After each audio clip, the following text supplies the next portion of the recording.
As we move on in our series on the ABCs of aging, we move to the letter O for observe. Now this becomes a tricky situation for some of us who live away from our parents, and for those of us even that live close by.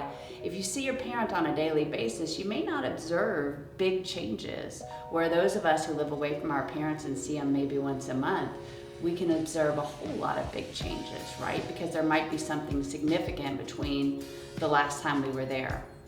Either way, there are some very specific things you need to look for.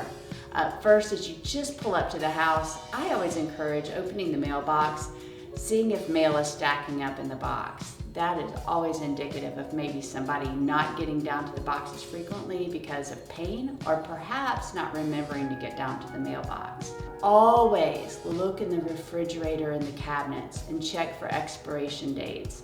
A lot of times those will get past us, and again, it puts your parent in harm's way.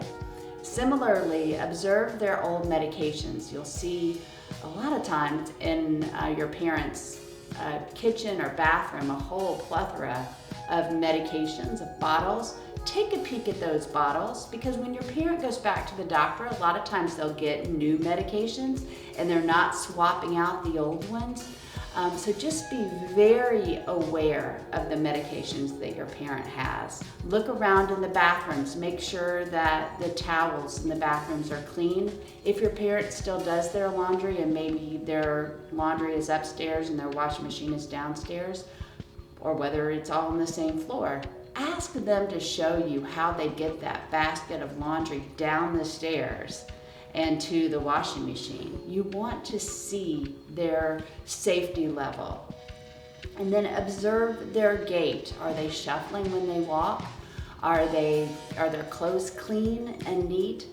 All of these things become indicative of health issues going on with your parent.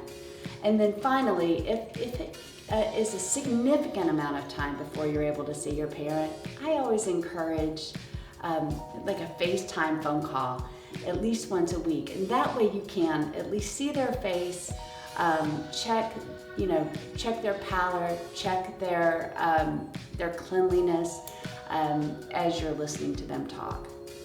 There are a lot of ideas, and we certainly would love to share them and do anything at all that we can to keep your family safe and healthy at home. Please don't hesitate to call.